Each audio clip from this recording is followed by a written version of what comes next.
everyone, and welcome to another episode of Eyes on Earth. Our podcast focuses on our ever-changing planet and on the people at AROS and across the globe who use remote sensing to monitor the health of Earth. My name is Jane Lawson, and I'll be hosting today's episode, where we're talking about the use of USGS AROS LCMAP, or Land Change Monitoring, Assessment, and Projection products, to examine the effects of drought on California blue oak. LCMAP datasets are based on Landsat data and reveal the land cover and change of every pixel in the conterminous United States dating back to 1985. In this case, LCMAP helped identify areas of declines and losses of blue oak trees native to California and found in the foothills surrounding the Central Valley and along the coast. Our guest today is here to talk about this recent study, which also used climate and fire data to give a more robust picture of the patterns of blue oak tree cover change from 1985 to 2016, with a special focus on the 2012 to 2016 drought in California. Dr. Francis Duomo is a remote sensing scientist with a special interest in forests who works with LCMAP as a contractor at AROS. He served as lead author on the publication about the blue oak study. Dr. Duomo, welcome to Eyes on Earth. Thanks very much, Jane. Thanks for inviting me to the podcast. Sure. Can you tell us a little more about your background working with LCMAP? I am originally from Ghana. I had my PhD here at South Dakota State University, and I see myself more as a landscape ecologist. My research focuses on advancing our ecological understanding of the interactions between the drivers of land cover and land use change, and how climate and disturbances such as wildfires affect the vulnerability and resilience of vegetation communities, mostly forests. So on LCMAP, I contribute to scientific assessments of change across the United States land surface, mainly by analyzing the LCMAP annual products. I integrate multiple land cover and land change products from the LCMAP, and then in combination with other relevant data sets like climate, wildfire, to help me investigate forest dynamics and also focusing on not only the land cover conversion, but land cover change as well. Okay, so this project had a lot to reveal about the relationship between drought and tree cover change, and it throws in the influence of wildfire. So that seems like a complex mix. But how did you decide to study this particular tree ecosystems in relation to these circumstances?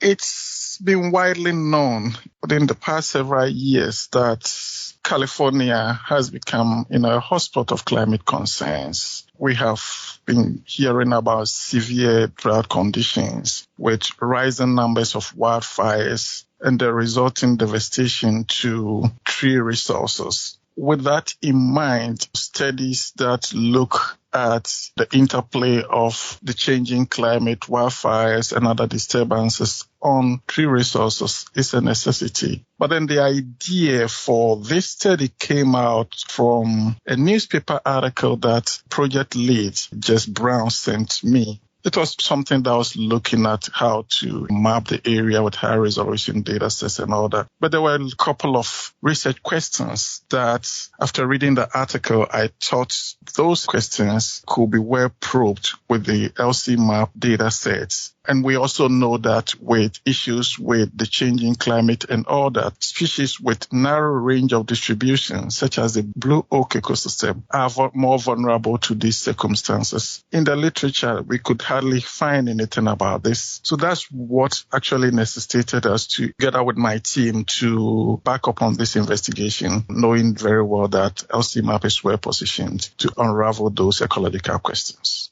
So what were some of the key things that you learned, and were there any surprises?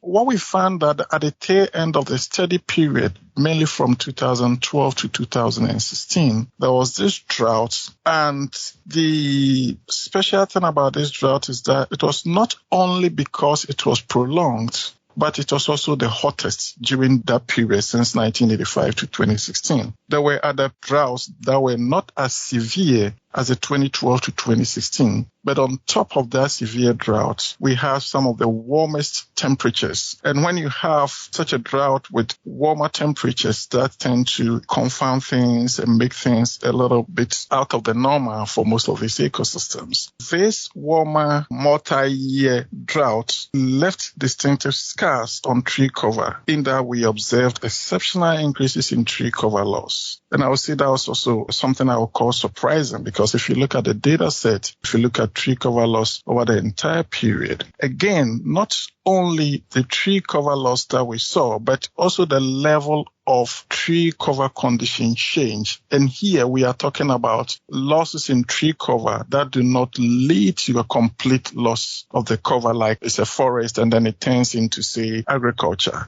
The quality of the tree canopy is reduced. So it's a proxy for ecosystem degradation. And that was quite surprising, because in some of the years during the drought, we had tree cover condition change nearly as high as those record-setting tree cover loss. That's significant because it has implications for the habitats of the plants and then the wildlife which use those places. And then again, if we are talking about ecosystem services like the loss of tree-held carbon, that is significant, and that's something that is often missed in other studies. Again, we also saw that in those dry years, when it's that hot, you tend to have much more tree loss that are related to fire. So I would say these sort of some of the surprising results that I found in this study. So tree loss is one important aspect to know, but you also want to know the conditional change over an area, because that's equally important to know, it sounds like. Perfect. How are the discoveries in your study useful to the people who manage these forest resources, especially in the face of a changing climate where we might see more of those warmer, hotter droughts? Broadly, we see that the findings from this research have helped to broaden our understanding of how this iconic vegetation community may respond to a warming climate interacting with increased wildfires. From our results, we see that droughts that last several years, which occur along with warmer than historically normal temperatures, may threaten the sustainability of the blue oak woodlands. And together with fires, these harsher climatic conditions may lead to major tree cover losses with negative consequences on plants and wildlife which depend on them, as well as the goods and services that we derive from them. And let me say this, while vegetation communities may sustain single-year droughts, prolonged stress exposure of multi-year droughts that we saw from 2012 to 2016 may have significant impacts on their functioning. Not only the tree cover loss that we are concerned about, but also these areas are more likely to have a lot more difficulty to recover because the temperatures are becoming warmer, and in conjunction with the droughts, they pose more risk to regeneration or recovery of the areas that we've lost already. So with respect to resource managers, it is our hope that these findings from our paper will help increase awareness about the increasing vulnerability of the blue oak woodlands due to frequent and prolonged droughts in this warming world. We also hope that the research findings will help them to identify and prioritize areas for appropriate management interventions. And by so doing, that will help to plan for more resilient blue oak ecosystem and also similar landscapes, especially in the Western United States, that are experiencing similar harsher climatic conditions. How is LCMAP the right tool to use in this situation? That's a good question. To be able to better understand the effects of climatic extremes, you're talking about drought here, and disturbance events on forests and woodlands, it's very important that we are able to identify where these events lead to complete tree cover loss and where they also lead to change in tree cover condition, like I did mention before. The challenge for this kind of assessment is that researchers are often constrained by the lack of data products that are capable of detecting both the land cover versions and land cover condition change consistently in space and in time and over relevant study periods. Here is where LCMAP presents a unique and exciting opportunity where we can use these data products to investigate these types of change. And here, say that the annual LCMAP data products, which is now available from 1985 to 2020, offers this unique opportunity to detect changes in land cover condition across the United States at a relevant, spatial resolution of 30 meters by 30 meters. And we don't have many of that data products that are able to do this kind of change at these relevant scales and also at the spatial scales that are of relevant to our system of study. And that's a good point that LCMAP doesn't just do forests. It's all land cover across the United States. You're right. LCMAP and your study rely on the unbroken record that Landsat offers. So in your view, how valuable is that unbroken record to protecting resources like blue oak ecosystems? Very, very, very valuable.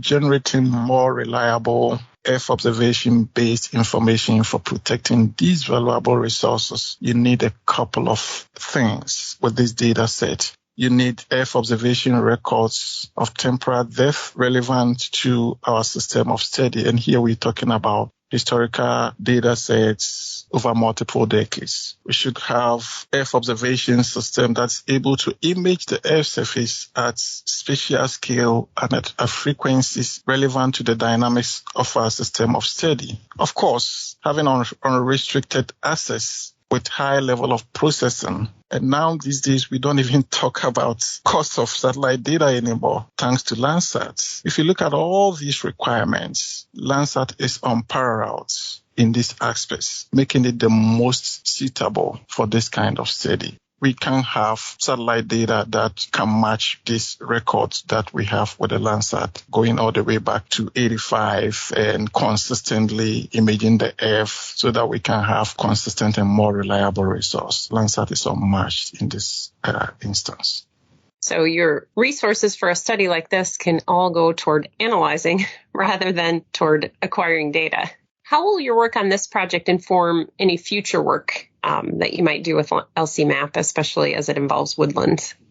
From the findings that we have, we can see that the findings could help as a guide so we can prioritize locations for further studies. In future studies, I intend to extend our research approach by leveraging the LCMAP datasets to explore change in other landscapes, especially in the western United States that are experiencing similar changes due to climate change and changing disturbances. So this is a model that we could apply elsewhere in other landscapes, but then we could also dig in further, investigating the changes that we've seen within the blue oak ecosystem. When it first published last year, this study received quite a bit of publicity thanks to news websites and blogs across the country. How did that feel to have a paper get that much attention? Yeah, I was really glad that the work my team and I are doing is building awareness about the effects of climatic extreme and disturbance events on some of the vulnerable ecosystems that have been often neglected in some of these studies. Like if you are looking at, a rare remnant of old growth endemic woodlands like the blue oak ecosystem, that is an important vegetation community. I felt good to know that many view my research as relevant and they have interest in that. That was a good feeling. That's terrific. Are there any closing thoughts you'd like to share with us? It's been a very good discussion. I've really enjoyed it. Thank you so much for inviting me.